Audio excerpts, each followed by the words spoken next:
کھول لیں۔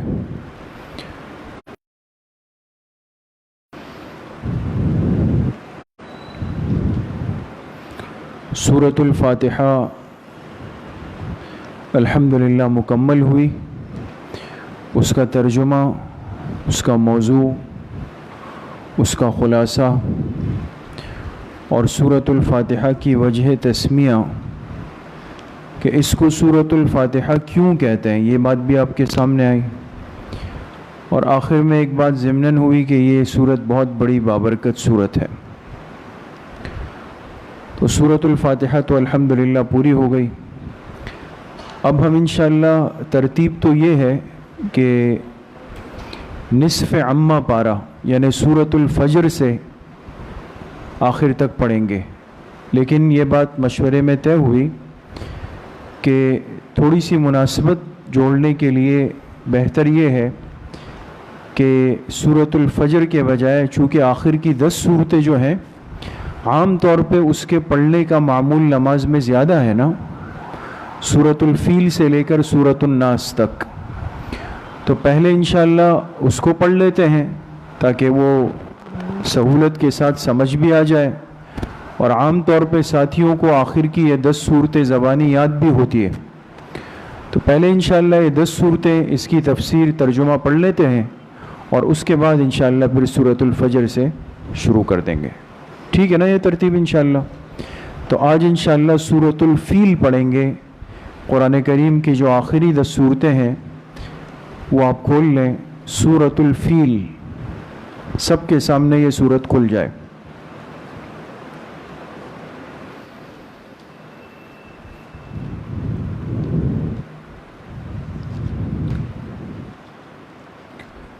ایک دفعہ میرے ساتھ پڑھ لیں، اعوذ باللہ من الشیطان الرجیم،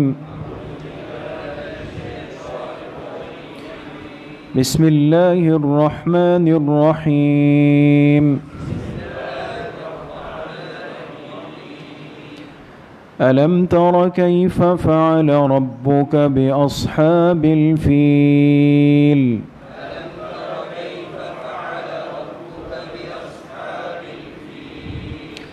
ألم يجعل كيدهم في تضليل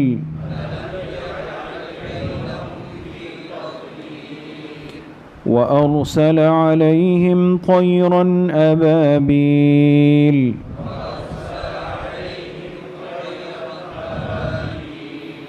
ترميهم بحجارة من سجيل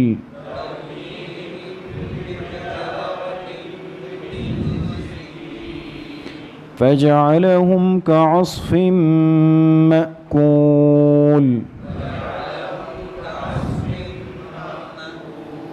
صدق اللہ العظیم۔ یہ سورۃ الفیل ہے۔ اس صورت میں بھی ہمیں بنیادی طور پہ 4 باتیں سمجھنی ہیں، جیسے ہم نے سورۃ الفاتحہ میں سمجھی نا، یہاں بھی ہمیں بنیادی طور پہ 4 باتیں سمجھنی ہیں۔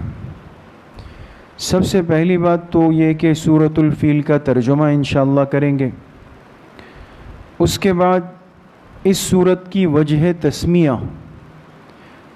تسمیہ سمجھ گئے، یعنی جیسے فاتحہ کو فاتحہ کیوں کہتے ہیں، تو اب سورۃ الفیل کو سورۃ الفیل کیوں کہتے ہیں، اس کو کیا کہتے ہیں؟ وجہ تسمیہ۔ وجہ تسمیہ، اس کے یہ نام رکھنے کی وجہ سمجھ میں آ گئی؟ اس صورت کا یہ نام رکھنے کی وجہ، تو اس کے لیے جو لفظ آتا ہے نا وہ ہے وجہ تسمیہ۔ 2 باتیں۔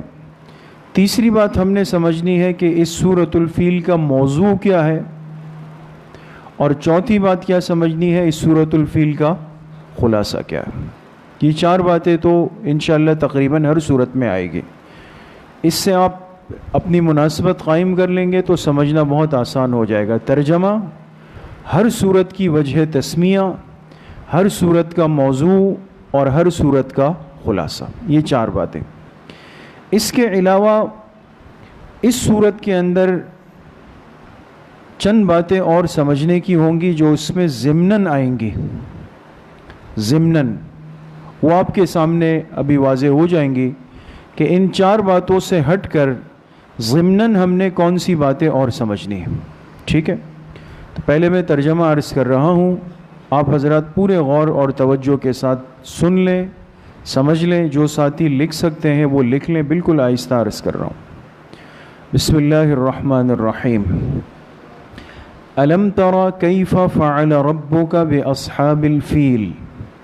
الم ترى، کیا آپ نے نہیں دیکھا، کیا آپ نے، اچھا یہ جو آپ کا کہا جا رہا ہے یہ آپ سے مراد کون ہے؟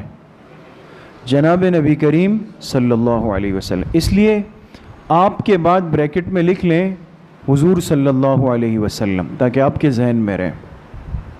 ٹھیک ہے. الم ترى، کیا آپ نے نہیں دیکھا، کیف فعل ربک، کہ آپ کے رب نے کیا کیا، کہ آپ کے رب نے کیا کیا، باصحاب الفیل، ہاتھی والوں کے ساتھ. کن کے ساتھ؟ ہاتھی والوں کے ساتھ. یہ ہاتھی کا ترجمہ ہم کون سے لفظ سے کر رہے ہیں؟ فیل سے کر رہے ہیں، اس لیے کہ عربی میں ہاتھی کو فیل کہا جاتا ہے. سمجھ گئے؟ کیا آپ نے نہیں دیکھا کہ آپ کے رب نے کیا کیا ہاتھی والوں کے ساتھ. ٹھیک. الم یجعل کیدہم، کیا اللہ تعالیٰ نے ان کی تدبیر کو، کیا اللہ تعالیٰ نے ان کی تدبیر کو، تدبیر سمجھتے ہیں؟ منصوبہ. کیا اللہ تعالیٰ نے ان کی تدبیر کو یعنی منصوبے کو فی تضلیل، ناکام نہیں کر دیا؟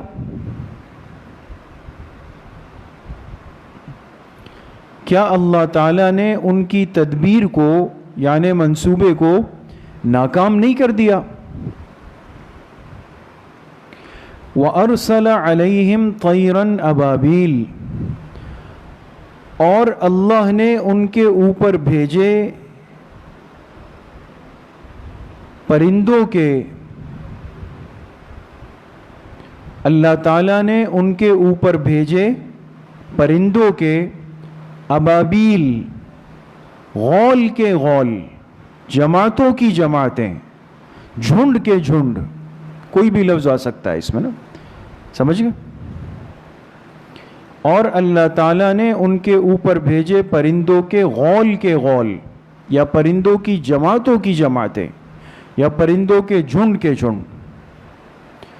ترمیہم بحجارۃ من سجیل، جو پرندے ان پہ برساتے تھے، ترمیہم، جو پرندے ان پر برساتے تھے، ان پر سے مراد کون ہے؟ ہاتھی والے. جو پرندے ان پر برساتے تھے، بحجارۃ، پتھر، جو پرندے ان پر برساتے تھے پتھر، من سجیل، اس کا ترجمہ لکھیں سنگ گل کے، سنگ گل، سنگ سین نون گاف اور گاف لام، سنگ گل. یہ ایک مخصوص پتھر ہوتا ہے نا.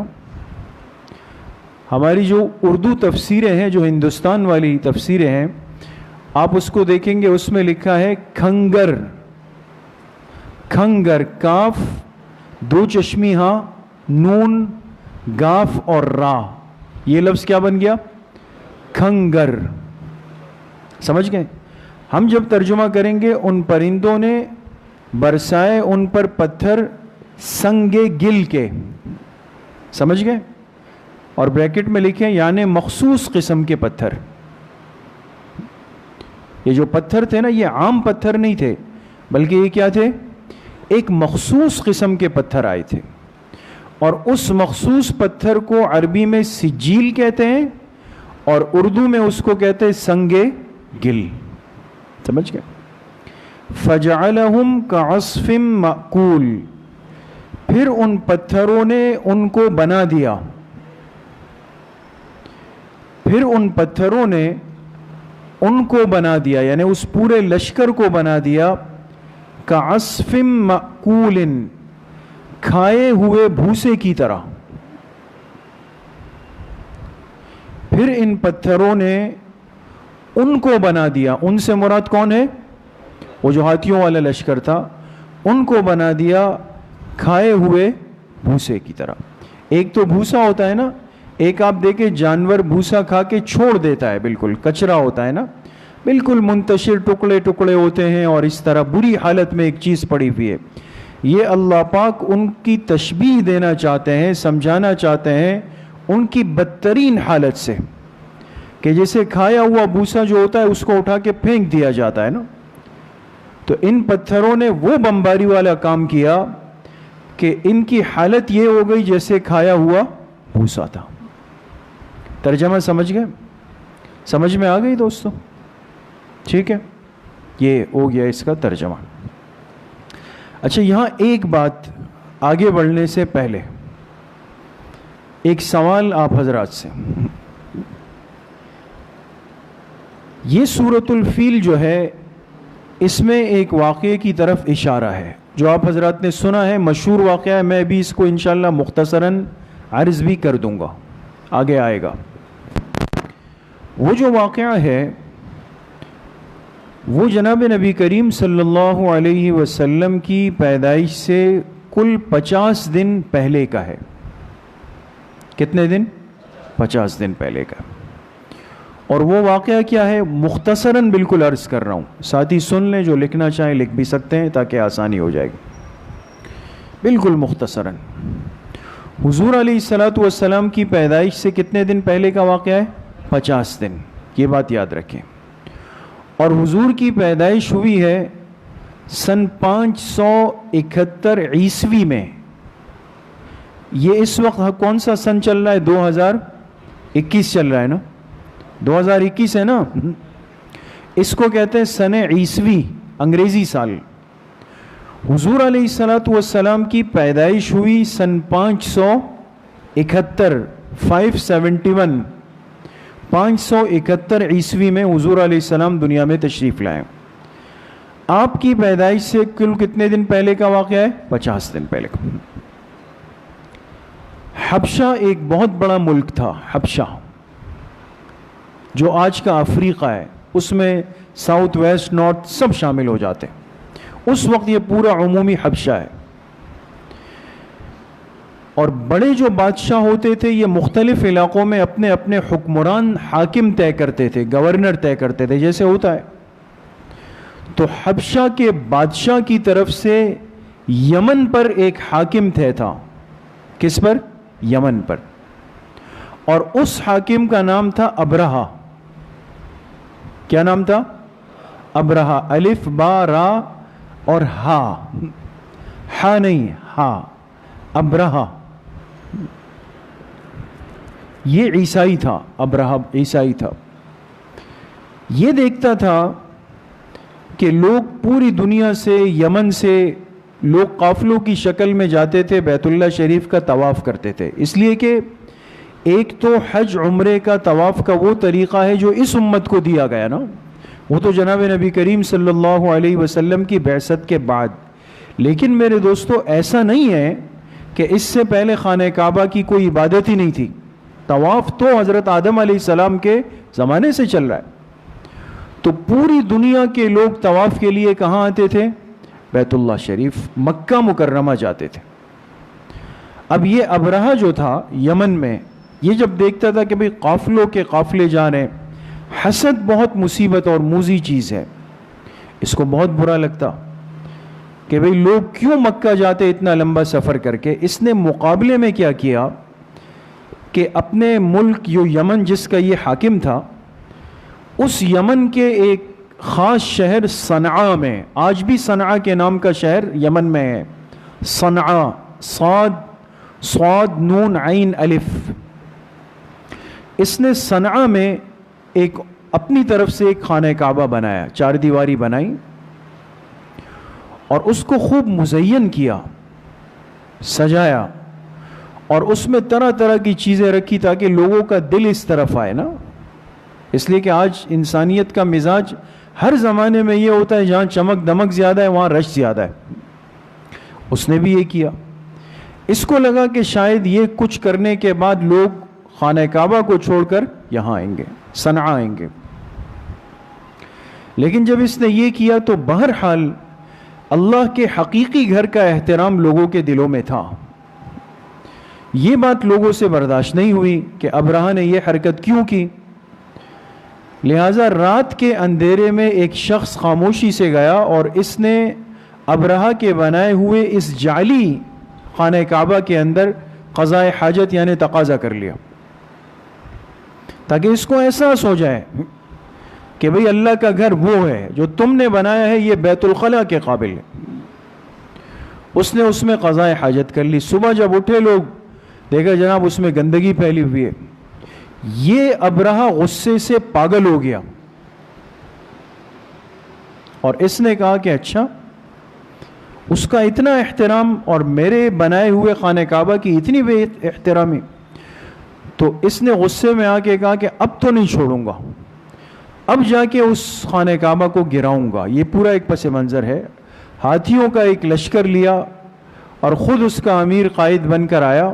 اب پھر وہ لمبا قصہ ہے، لیکن جب یہ آیا اور وہاں قریب پہنچا تو مکہ مکرمہ کے قریب ایک جگہ ہے، یہ نام ذہن میں رکھیں دوستو، یہ آپ کو کام آئے گا، اس لیے کہ عمرہ حج پر جانے والے حضرات اللہ سب کو نصیب فرمائے.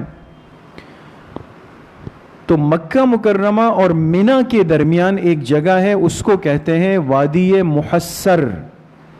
وادی میم ہا سین را، سین پہ تشدید لگائے، میم ہا سین را، تو کیا بن گیا؟ وادی محصر. یہ وادی محصر پہنچا تھا ابھی ابرہہ ہاتھیوں کا لشکر لے کر کہ اللہ کا فیصلہ آ گیا اور چھوٹے چھوٹے پرندے جو ہے وہ آسمان پہ آنے لگے اور چونچ میں دونوں پنجوں میں چھوٹے چھوٹے پتھر ہیں اور آ کے اوپر سے چھوڑ دیے.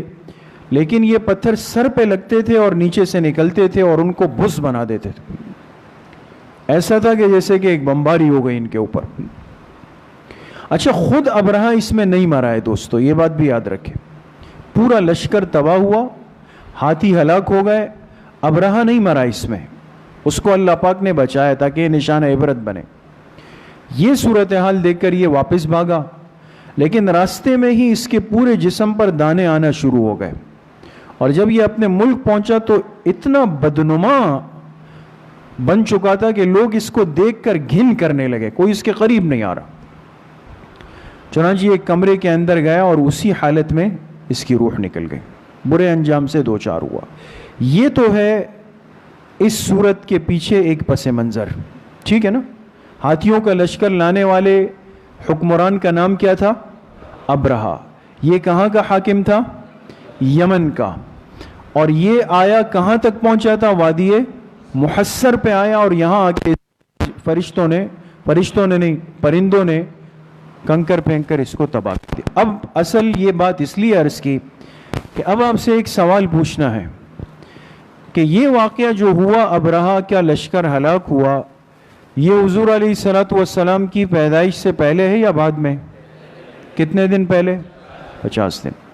آپ نے ابھی ترجمہ کیا الم ترا، کیا ترجمہ کیا؟